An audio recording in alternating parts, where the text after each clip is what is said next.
तलाकशुदा आईपीएस पत्नी 5 साल बाद पति की झोपड़ी पहुंची। सच जानकर पूरा गांव सन्न रह गया।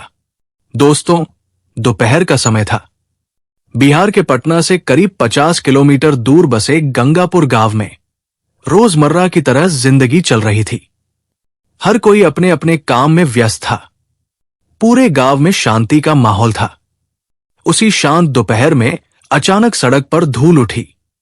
गांव वालों ने पहले ध्यान नहीं दिया, लेकिन जब एक सफेद रंग की बड़ी एसयूवी गांव के बीच आकर रुकी तो हर निगाह उसी तरफ मुड़ गई। नंबर प्लेट सरकारी थी और गाड़ी रुकते ही ड्राइवर का सीधा बैठ जाना अपने आप में बहुत कुछ कह रहा था। गंगापुर ने एक साथ समझ लिया, ये कोई आम गाड़ी नहीं है। गाड़ी का दरवाजा खुला और जो औरत बाहर उतरी, उसे देखते ही जैसे गांव की सांस थम गई। खाकी आईपीएस वर्दी, कंधों पर चमकते सितारे, कमर पर बंधी बेल्ट और चेहरे पर वही सख्त संयम जो पद के साथ आता है। ये सोनिया सिन्हा थी, इलाके की जानी मानी आईपीएस अफसर। कोई सायरन नहीं बजा, कोई शोर नहीं हुआ, लेकिन उसकी मौजूदगी ही पूरे गांव पर भारी पड़ गई। औरतें अपने घरों की आड़ में खिसक गई, बुजुर्ग चुपचाप खड़े रह गए, बच्चे सहम कर माँ बाप के पीछे छिप गए। ड्राइवर ने हल्की आवाज में पूछा कि क्या यही जगह है, और सोनिया ने सामने खड़ी फूस की दीवारों वाली एक झोपड़ी की ओर देखते हुए बस सिर हिला दिया। वो झोपड़ी जहां 5 साल पहले एक रिश्ता बिना शोर के टूट गया था। सोनिया धीरे धीरे उस झोपड़ी की तरफ बढ़ी। हर कदम के साथ उसका रुतबा आगे चल रहा था, लेकिन उसके भीतर कुछ और ही चल रहा था। झोपड़ी के अंदर अजय था, वो आदमी जो कभी उसका पति हुआ करता था। सोनिया दरवाजे के सामने आकर रुक गई। वर्दी में खड़ी थी, पूरी व्यवस्था और ताकत उसके साथ थी, लेकिन हाथ दरवाजे पर उठ नहीं पाया। आज वो किसी अपराधी से मिलने नहीं आई थी। आज वो अपने ही अतीत के सामने खड़ी थी। दरवाजे के सामने खड़ी सोनिया की आंखों में अचानक 5 साल पुरानी तस्वीरें उतरने लगी। वही गंगापुर गांव, लेकिन तब उसके पैरों में खाकी जूते नहीं थे, कंधों पर सितारे नहीं थे और चेहरे पर यह अफसर वाली सख्ती भी नहीं थी। तब उसके हाथों में किताबें होती थी और आंखों में सपने। सोनिया उन लड़कियों में से नहीं थी जो किस्मत को चुपचाप मान लेती है। वो सवाल करती थी, वो आगे बढ़ना चाहती थी। अजय को उसने पहली बार तालाब के किनारे देखा था, चुपचाप जाल समेटते हुए। वो ज्यादा बोलता नहीं था, लेकिन जब बोलता तो उसकी बात सीधे दिल तक पहुंचती थी। धीरे धीरे दोनों के बीच बातें बढ़ी। सोनिया ने अपने सपनों के बारे में बताया, अजय ने अपने हालात के बारे में। जब सोनिया ने कहा कि वो अफसर बनना चाहती है, तो अजय ने बिना हंसे, बिना टोके बस इतना कहा था, बन जाओ। न कोई सवाल, न कोई शक, बस भरोसा। शादी हुई तो गांव ने कहा कि लड़की आगे निकल जाएगी। अजय ने किसी से कुछ नहीं कहा, सोनिया ने भी नहीं। छोटा सा घर था, फूस की दीवारें, एक चारपाई और एक कोने में किताबों का ढेर। सोनिया रात रात भर पढ़ती रहती और अजय पास बैठा रहता। कभी लालटेन ठीक करता, कभी पानी रख देता। उसने कभी नहीं कहा कि अब समय नहीं है। जब पहली बार परीक्षा में सोनिया फेल हुई, वो पूरी रात रोती रही।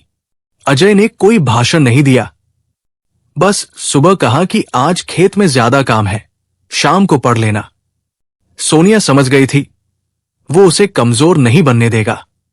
दूसरी बार भी नाकामी मिली। गांव वालों ने ताने मारे। अजय ने सब सुना और चुप रहा। तीसरी बार जब रिजल्ट आया और सोनिया का नाम लिस्ट में था, तो अजय देर तक उस कागज को देखता रहा और फिर बहुत धीमे से बोला, अब तुम अफसर हो गई। उस आवाज में डर नहीं था, सिर्फ गर्व था। पोस्टिंग के बाद जिंदगी बदलने लगी। शहर, बड़ा घर, नई दुनिया। शुरुआत में सोनिया वैसी ही थी जैसी गांव में थी। अजय को अपने साथ रखती थी, उसकी इज्जत करती थी। लेकिन जैसे जैसे वर्दी का वजन बढ़ा, रिश्ते हल्के होने लगे। ऑफिस की बातें घर तक आने लगी। मीटिंग्स, कॉल्स, फाइलें। अजय वही था, लेकिन अब वो धीरे धीरे पृष्ठभूमि बनता जा रहा था। एक दिन सोनिया ने कहा कि वो गांव वाले कपड़े न पहना करे। अजय चुप रहा। दूसरे दिन कहा कि सीनियर लोग आते हैं, थोड़ा संभल कर रहा करे। अजय ने सिर हिला दिया। उसकी खामोशी अब सोनिया को चुभने लगी थी। उसे लगने लगा था कि अजय उसकी तरक्की में फिट नहीं बैठता। एक शाम जब सोनिया किसी ऑफिशियल डिनर से लौटी, अजय ने बस इतना कहा कि तुम बहुत बदल गई हो। सोनिया ने वर्दी उतारते हुए जवाब दिया कि बदलना पड़ता है, हर कोई तुम्हारी तरह नहीं रह सकता। पहली बार अजय ने बात आगे बढ़ाई और पूछा कि क्या वो उसे शर्मिंदा करता है। सोनिया ने बिना सोचे हां कह दिया। वो एक शब्द अजय के भीतर कहीं गहराई तक उतर गया। उस रात उसने खाना नहीं खाया। सोनिया ने नोटिस नहीं किया। झगड़े बढ़ते गए। सोनिया को लगता रहा कि अजय उसे रोक रहा है और अजय को लगता रहा कि वो खुद को खो रहा है। एक दिन सोनिया ने साफ कह दिया कि वो इस रिश्ते को ढो नहीं सकती। अजय देर तक चुप रहा, फिर बोला, तो छोड़ दो। उस आवाज में गुस्सा नहीं था, सिर्फ थकान थी। तलाक कागजों पर हुआ, बिना रोना धोना, बिना समझौते। सोनिया ने सोचा कि उसने सही किया। और अजय, वो गांव लौट आया बिना किसी शिकायत के। और अब सोनिया फिर उसी झोपड़ी के सामने खड़ी थी, खाकी वर्दी में, सरकारी गाड़ी के साथ, पूरे रुतबे और पहचान को अपने चारों ओर ओढ़े हुए। लेकिन इस बार उसका रुतबा आगे नहीं चल रहा था, बल्कि उसके भीतर कहीं कुछ बहुत हल्का सा कांप रहा था, जैसे कोई पुरानी नस अचानक दर्द करने लगी हो। झोपड़ी वैसी ही थी, फूस की दीवारें, थोड़ी झुकी हुई छत और सामने की मिट्टी पर पड़े पुराने पैरों के निशान। सोनिया कुछ पल यूं ही खड़ी रही, जैसे कदम आगे बढ़ाने से पहले खुद को समझा रही हो कि वो यहां क्यों आई है। फिर उसने दरवाजे पर दस्तक दी। आवाज बहुत हल्की थी, लेकिन उस खामोशी में काफी तेज। अंदर से थोड़ी देर बाद एक धीमी सी आवाज आई, आ रहा हूं। दरवाजा खुला। अजय सामने खड़ा था, वही आदमी, लेकिन बिल्कुल अलग। चेहरा थोड़ा उतर गया था, शरीर पहले से पतला लग रहा था और आंखों में वो बेचैनी नहीं थी जो सोनिया ने कभी छोड़े जाने के बाद उसके लिए सोची थी। वहां एक अजीब सी शांति थी, ऐसी शांति जो लड़ाई के बाद नहीं, थकान के बाद आती है। अजय ने सोनिया को देखा, फिर उसकी वर्दी को, फिर कंधों पर लगे सितारों को। उसकी आंखें कहीं अटक कर नहीं रुकी। बस इतना कहा, आ गई। ना उसमें शिकायत थी, ना हैरानी, और ना वो सवाल जो 5 साल बाद अचानक सामने खड़े इंसान से पूछा जाता है। जैसे ये मुलाकात उसके लिए अचानक नहीं थी, जैसे वो रोज किसी न किसी रूप में इस पल के लिए तैयार रहता आया हो। सोनिया एक पल को वही ठिठक गई। उसे लगा था कि अजय उसे देखकर चौंकेगा, शायद नाराज होगा, या कम से कम पूछेगा कि वो क्यों आई है। लेकिन अजय ऐसे खड़ा था जैसे वो उसे इसी तरह खामोशी से देखते रहने का आदी हो। झोपड़ी के अंदर से धूप की एक पतली सी लकीर छनकर आ रही थी। मिट्टी का फर्श था, एक कोने में पुरानी चारपाई पड़ी थी और दीवार से एक टूटी हुई कुर्सी टिकी थी, जैसे सहारे के लिए खड़ी हो। सोनिया ने चारों तरफ नजर घुमाई। सब कुछ वही था, लेकिन फिर भी कुछ बदला हुआ। झोपड़ी अब उसे पहले से भी ज्यादा सिमटी हुई लग रही थी, जैसे इसमें रहने वाला इंसान खुद को कम जगह में समेट लेना सीख गया हो। बैठिए, अजय ने कुर्सी की तरफ इशारा किया। सोनिया पहली बार हिचकिचाई। इतने सालों में उसने कितनी ही कुर्सियों पर बैठकर फैसले लिए थे, कितनी ही जगहों पर बिना सोचे बैठ गई थी, लेकिन आज इस टूटी हुई कुर्सी पर बैठने में उसके हाथ पैर भारी लग रहे थे। फिर भी वो बैठ गई। अजय चारपाई के किनारे बैठ गया। दोनों के बीच कुछ दूरी थी, लेकिन असली दूरी वहां नहीं थी। वो दूरी तो उन 5 सालों में बन चुकी थी। बीच में एक अजीब सी खामोशी थी, ऐसी खामोशी जिसमें शब्द नहीं बोलते, यादें बोलती है। बाहर झोपड़ी के पास धीरे धीरे लोग इकट्ठा होने लगे थे। कोई सामने आकर देखने की हिम्मत नहीं कर रहा था। सब दूर से झांक रहे थे।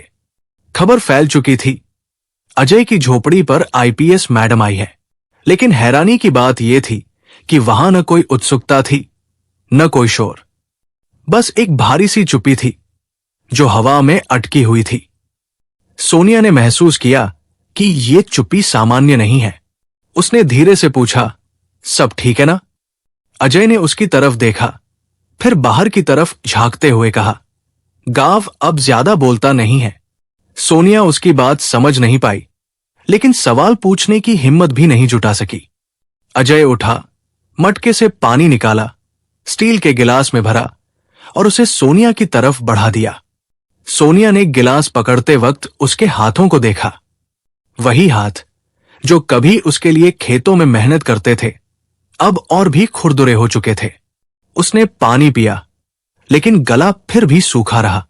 तुम, सोनिया ने कुछ कहना चाहा, लेकिन शब्द वही अटक गए। अजय ने उसकी बात पूरी नहीं होने दी। आप यहां क्यों आई है? पहली बार उसने तुम की जगह आप कहा था। वो एक शब्द सोनिया के भीतर कहीं गहराई तक चुभ गया, जैसे किसी ने अचानक याद दिला दिया हो कि उनके बीच अब क्या बचा है और क्या नहीं। सोनिया बोलना चाहती थी, लेकिन फिर रुक गई। आईपीएस अफसर के पास हर सवाल का जवाब होता है, हर स्थिति के लिए एक योजना होती है, लेकिन आज उसके पास अपने आने की वजह का जवाब नहीं था। अजय ने बिना किसी दबाव के कहा, कोई जरूरी काम हो तो बोलिए। सोनिया को उसी पल एहसास हुआ कि अजय बदल गया है। वो झुका हुआ नहीं था, टूटा हुआ नहीं था, बस अलग था और शायद ज्यादा पूरा। तभी बाहर खड़ी सरोज काकी आगे बढ़ी। गांव की सबसे पुरानी औरत, जिसने बहुत कुछ देखा था और उससे भी ज्यादा समझा था। उन्होंने सोनिया की वर्दी को देखा, फिर उसकी आंखों में झांक कर कहा, मैडम, अंदर जगह कम है, बात बाहर कर लो तो अच्छा रहेगा। सोनिया उठी और बाहर आ गई। अब पूरा गांव सामने था, लेकिन वहां न कोई नारा था, न कोई सवाल, बस आंखें थी, चुप, गहरी और सब कुछ समझती हुई। सरोज काकी की आवाज में आज भारीपन था, ऐसा भारीपन जो उम्र से नहीं, देखे हुए सच से आता है। उन्होंने सोनिया की तरफ देखा और कहा कि आप 5 साल बाद आई है। सोनिया ने कुछ नहीं कहा, बस सिर झुका लिया। काकी ने बात आगे बढ़ाई और याद दिलाया कि सोनिया ने पूछा था, सब ठीक है या नहीं। फिर वे एक पल को रुकी, जैसे शब्द चुन रही हों, और बोली कि सब ठीक तब होता जब अजय बोल पाता। सोनिया चौंक गई। उसे समझ नहीं आया कि काकी क्या कहना चाह रही है। उसने पूछा, मतलब? अब जैसे गांव की चुप्पी टूटने का इंतजार ही कर रही थी। एक एक करके लोग बोलने लगे। किसी ने कहा कि तलाक के बाद अजय ने गांव छोड़ने की कोशिश की थी, शहर गया था काम ढूंढने, लेकिन वहां हर जगह वही सवाल उससे पहले पहुंच जाता, आईपीएस अफसर का पति होकर मजदूरी। कुछ लोग हंसते थे, कुछ लोग ताने मारते थे। सोनिया को लगा जैसे उसकी सांसें तेज हो गई हों। सरोज काकी ने कहा कि अजय ने कभी ये नहीं बताया कि सोनिया ने उसे छोड़ा था। वो हर जगह बस यही कहता रहा कि गलती उसी की होगी। ये सुनते ही सोनिया की आंखें भर आई। उसे पहली बार एहसास हुआ कि जो चुप्पी उसे हमेशा कमजोरी लगी थी, वो दरअसल खुद को बचाने का तरीका थी। तभी एक आदमी बोला कि एक बार अजय को थाने बुलाया गया था। सोनिया चौंक गई और लगभग घबराकर पूछा, क्यों? जवाब आया कि किसी झूठे केस में। कुछ लोगों ने कहा था कि अजय आईपीएस अफसर की बीवी का नाम लेकर धमकाता है, लेकिन अजय ने थाने में बस इतना कहा था कि उसका नाम मत लो, वो अब उसकी नहीं है। गांव सन्न था। सोनिया को ऐसा लग रहा था जैसे हर शब्द उसके सीने पर आकर गिर रहा हो। सरोज काकी ने आखिरी बात कही कि अजय ने सोनिया की वजह से अपनी आवाज खो दी। अब वो बोलता नहीं है, क्योंकि जब भी बोलता था लोग हंसते थे। सोनिया पीछे मुड़ी। अजय झोपड़ी के दरवाजे पर खड़ा था, चुप, शांत, जैसे ये सारी बातें उसकी नहीं, किसी और की कहानी हो। सोनिया ने कांपती हुई आवाज में पूछा कि ये सब उसने कभी क्यों नहीं बताया। अजय ने पहली बार उसकी आंखों में सीधे देखा और बस इतना कहा कि आपने कभी पूछा ही नहीं। वो वाक्य सोनिया के लिए किसी थप्पड़ से कम नहीं था। गांव फिर से खामोश हो गया। अब सोनिया को समझ आने लगा था कि यह सिर्फ एक टूटा हुआ रिश्ता नहीं था, ये एक आदमी की चुपचाप दी गई कुर्बानी थी। और उसे यह भी महसूस हो रहा था कि यह सिर्फ शुरुआत है। अभी वो सच सामने आना बाकी है, जो सिर्फ उसे नहीं, पूरे गंगापुर गांव को और भी सन्न कर देने वाला है। गंगापुर गांव की हवा अचानक भारी हो गई थी। ऐसी नहीं कि कोई आंधी आ गई हो, बल्कि ऐसी कि हर किसी की सांस में कोई बात अटक गई हो। सोनिया चुपचाप खड़ी थी, खाकी वर्दी में, लेकिन अब उसकी पीठ पहले जैसी सीधी नहीं थी। वो सोच कर आई थी कि बस देखेगी, दो बातें करेगी और चली जाएगी। लेकिन गांव वालों की आंखों में जो चुप्पी थी, वो किसी आम कहानी की नहीं थी। सरोज काकी ने बहुत धीमे से कहा कि अभी जो आपने सुना वो पूरा सच नहीं है। सोनिया का दिल बैठ सा गया। उसने पूछा कि और क्या बचा है। काकी ने गहरी सांस ली और कहा कि वो बात जो अजय ने उन्हें भी बहुत बाद में बताई थी। अजय झोपड़ी के बाहर आकर चौखट पर बैठ गया। वो अब भी कुछ नहीं बोल रहा था, जैसे तय कर लिया हो कि उसकी कहानी अब दूसरों के जरिए ही सामने आएगी। तभी गांव के एक बुजुर्ग हरदेव सिंह आगे आए। उन्होंने सोनिया की वर्दी देखी, फिर आसमान की तरफ देखा और बोले कि तलाक के करीब 6 महीने बाद एक रात अजय गांव लौटा था। उसके चेहरे पर चोट थी। सोनिया ने घबराकर पूछा कि कैसी चोट। जवाब मिला, थाने से आई थी। सोनिया का दिल जोर से धड़क उठा। बताया गया कि एक ठेकेदार ने झूठा केस कर दिया था और कहा था कि अजय आईपीएस अफसर की बीवी का नाम लेकर धमकाता है। थाने में उसे घंटों बैठाया गया, पूछताछ हुई, और जब किसी ने कहा कि बीवी से एक बार बात कर लो, वो आईपीएस है, 1 मिनट में छूट जाओगे, तो अजय ने साफ कहा था कि वो उसकी बीवी नहीं है और उसका नाम मत लो। सोनिया का सिर झुक गया। सरोज काकी ने कहा कि उस रात अजय आपसे मदद मांग सकता था, लेकिन उसने नहीं मांगी। उसने कहा था कि अगर उसके नाम से सोनिया की इज्जत पर आंच आई तो वो खुद को कभी माफ नहीं कर पाएगा। सोनिया की आंखों से आंसू बहने लगे। वो चाहकर भी उन्हें रोक नहीं पाई। पहली बार उसे समझ आया कि जिस आदमी को वो कमजोर समझती रही, उसने उसकी ताकत की सबसे बड़ी कीमत खुद चुकाई थी। सरोज काकी ने आखिरी बात कही कि अजय ने आपसे दूरी नफरत में नहीं बनाई। उसने दूरी इसलिए बनाई ताकि आपकी पहचान उसके हालात से छोटी न लगे। पूरा गांव खामोश था। सोनिया को लग रहा था कि वो अब खड़ी नहीं है, बल्कि कहीं भीतर गिरती जा रही है। उसने अजय की तरफ देखा और पूछा कि क्या ये सब सच है। अजय ने सिर हिला दिया, बस इतना। सोनिया ने पूछा कि उसने कभी बताया क्यों नहीं। अजय ने पहली बार लंबी बात की। उसने शांत स्वर में कहा कि आप अफसर थी और वो आपकी परेशानी नहीं बनना चाहता था। उसने सोचा था कि आप ऊपर जा रही हैं और वो नीचे रहकर आपका नाम साफ रख लेगा। गांव की आंखें भर आई। सोनिया ने पहली बार अपने कंधों के सितारों को देखा। आज वो सितारे उसे बोझ लग रहे थे। उसने धीमी आवाज में कहा कि अगर उसे पता होता।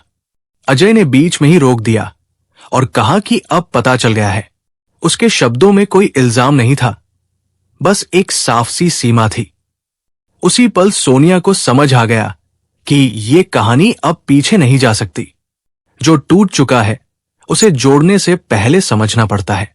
और उसे साफ दिख रहा था कि अभी सबसे मुश्किल हिस्सा बाकी है, क्योंकि अब सवाल ये नहीं था कि सच क्या था, सवाल ये था कि अब इसके बाद क्या। दोपहर ढल चुकी थी, लेकिन सोनिया को पहली बार अपनी खाकी वर्दी बोझ जैसी लग रही थी। ऐसा नहीं था कि धूप तेज थी या थकान ज्यादा थी, बल्कि ऐसा लग रहा था जैसे उसके कंधों पर चमकते सितारे नहीं, किसी और की चुप्पी टंगी हो। वो चुप्पी जो अब शब्दों से ज्यादा भारी हो चुकी थी। सामने अजय झोपड़ी की चौखट पर खड़ा था, आंखें सामने, लेकिन आवाज कहीं भीतर दबाई हुई। सोनिया उसके ठीक सामने खड़ी थी, मगर इस बार अफसर की तरह नहीं, बल्कि एक ऐसे इंसान की तरह जिसे पहली बार अपने ही फैसलों से डर लग रहा हो। उसने गला साफ किया, जैसे शब्दों से पहले खुद को संभाल रही हो। बोली कि वो यहां सिर्फ देखने नहीं आई है। अजय ने उसकी तरफ देखा, फिर नजर हटा ली, जैसे इस बातचीत से खुद को बचा लेना चाहता हो। उसने कहा कि देख लिया, अब जाइए। उस एक शब्द जाइए में कोई गुस्सा नहीं था, लेकिन सोनिया को वो किसी आदेश से ज्यादा एक बंद दरवाजा लगा। ऐसा दरवाजा जो अब पीछे से भी नहीं खुल सकता।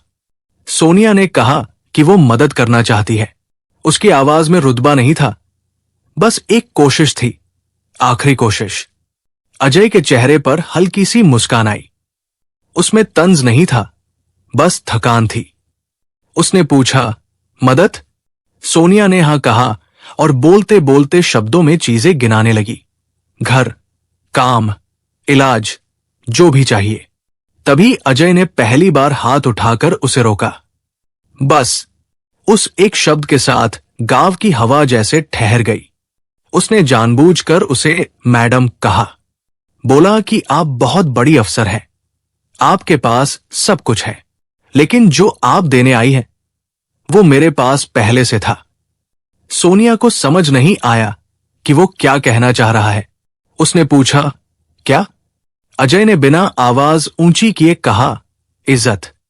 वही इज्जत जो उसने उस दिन खो दी थी, जब सोनिया ने गुस्से में कह दिया था कि वो उसके लेवल का नहीं है।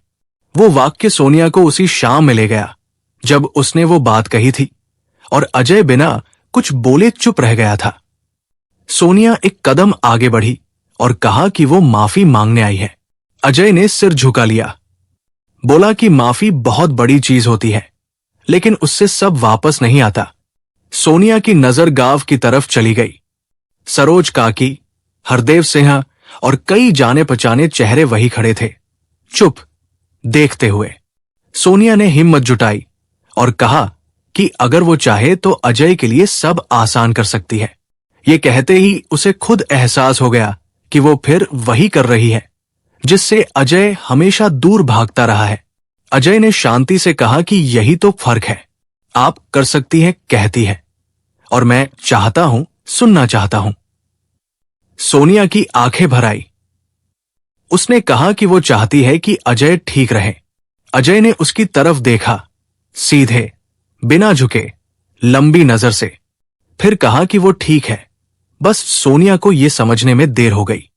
सोनिया ने जेब से एक कागज निकाला, सरकारी लेटर हेड। बोली कि ये देखो, शहर में काम का इंतजाम है। अजय ने उस कागज की तरफ देखा तक नहीं, सीधा कहा, नहीं।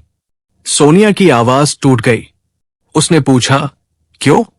अजय ने कहा कि वो अब किसी का एहसान लेकर अपने आप से दोबारा इनकार नहीं करना चाहता। ये कहते हुए उसकी आवाज पहली बार थोड़ी भारी हुई। उसने कहा कि जब उसने सोनिया से कुछ नहीं मांगा, तब वो अफसर बनकर चली गई थी। अब जब वो अफसर बनकर लौटी है, तो वो कैसे कुछ मांग ले? गांव में कोई खुसर पुसर नहीं थी। हर कोई सुन रहा था, हर कोई समझ रहा था। सोनिया ने आखिरी कोशिश की। उसने कहा कि अगर वो वर्दी उतार दे तो। एक पल को अजय की आंखें उठीं। फिर उसने बहुत धीमे से कहा कि तब भी देर हो चुकी है। सोनिया का दिल बैठ गया। अजय ने कहा कि वो अब वो आदमी नहीं रहा जो उसके आगे पीछे चलता।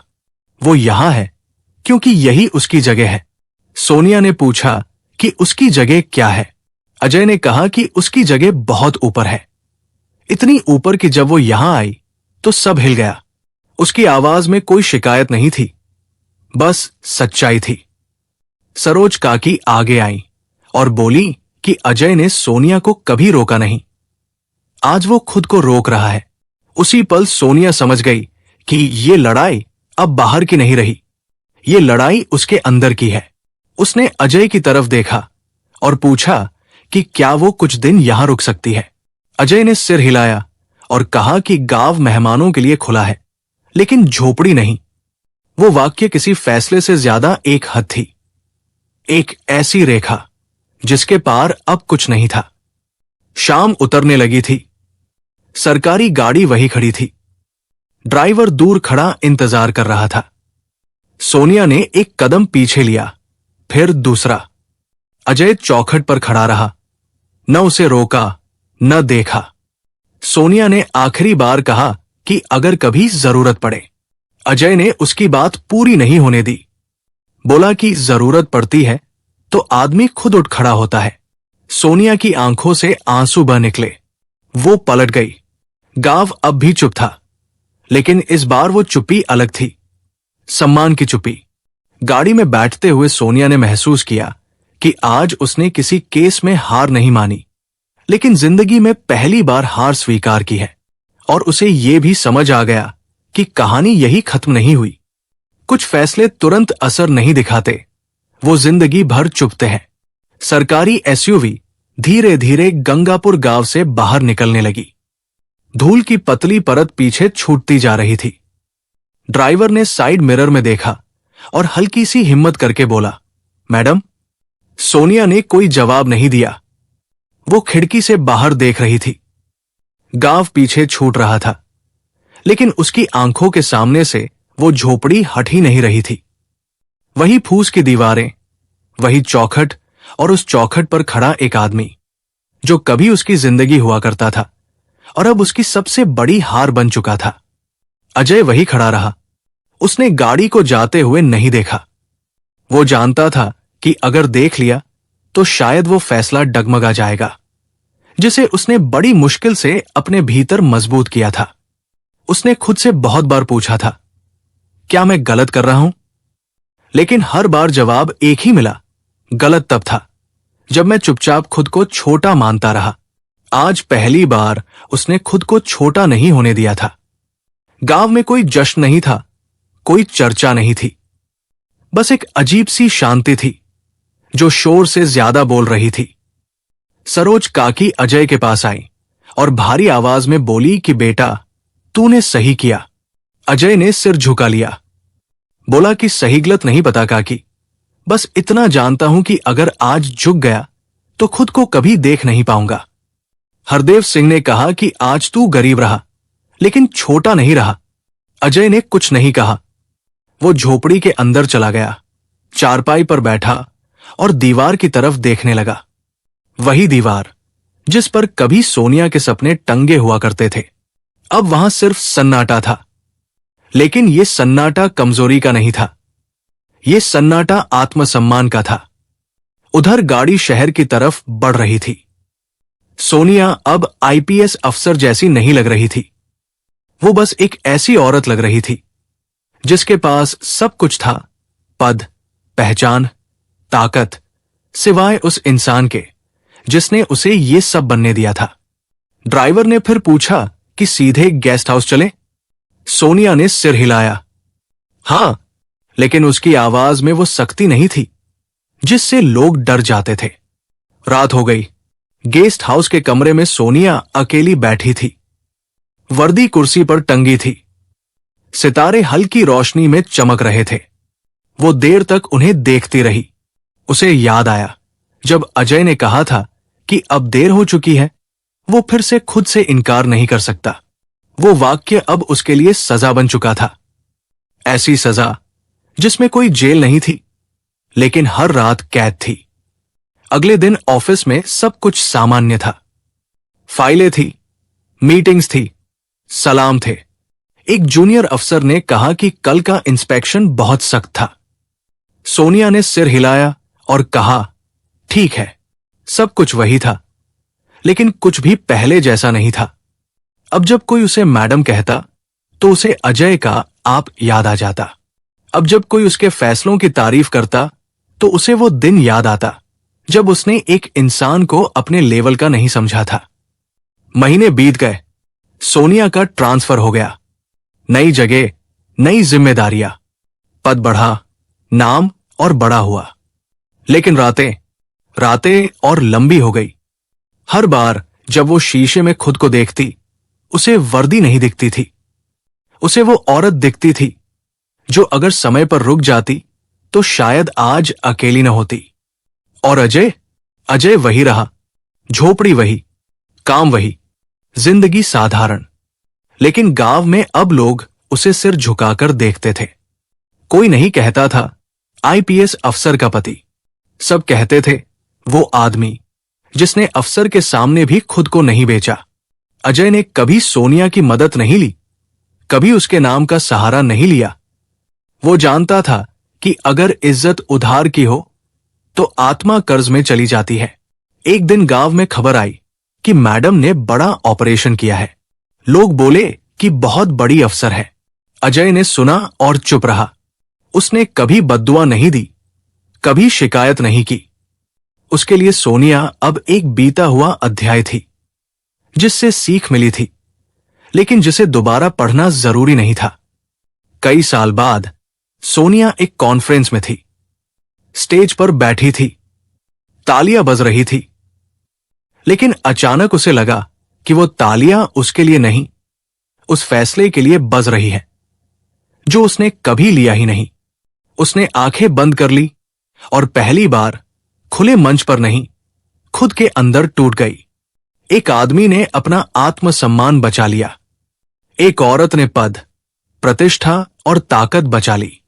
लेकिन जिंदगी भर की एक ऐसी चुभन भी साथ ले ली जो हर सलाम और हर तालियों के बीच उसे याद दिलाती रही कि कुछ रिश्ते देर से समझे जाएं तो माफी भी हार बन जाती है।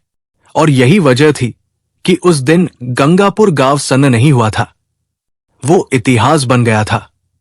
अब सवाल आपसे है, अगर आप अजय की जगह होते तो क्या आत्मसम्मान के लिए वही फैसला लेते, या फिर माफी को पकड़कर रिश्ता दोबारा जोड़ने की कोशिश करते? और एक बात ईमानदारी से बताइए, क्या किसी इंसान को तब छोड़ देना सही है जब वो आपके सबसे बुरे वक्त में आपके साथ खड़ा रहा हो? या फिर पद, पहचान और हालात सच में रिश्तों से बड़े हो जाते हैं? कमेंट में सिर्फ जवाब मत लिखिए, अपने दिल की सच्ची बात दिल से लिखिए। अगर ये कहानी आपके दिल को छू गई तो वीडियो को लाइक कीजिए, शेयर कीजिए और ऐसे ही सच्चे, गहरे और दिल को झकझोर देने वाले किस्सों के लिए चैनल कहानी सेंटर को सब्सक्राइब करना मत भूलिए। मिलते हैं अगली कहानी में, जहां फिर एक फैसला, एक खामोशी और एक सच आपका इंतजार करेगा। जय हिंद, जय भारत।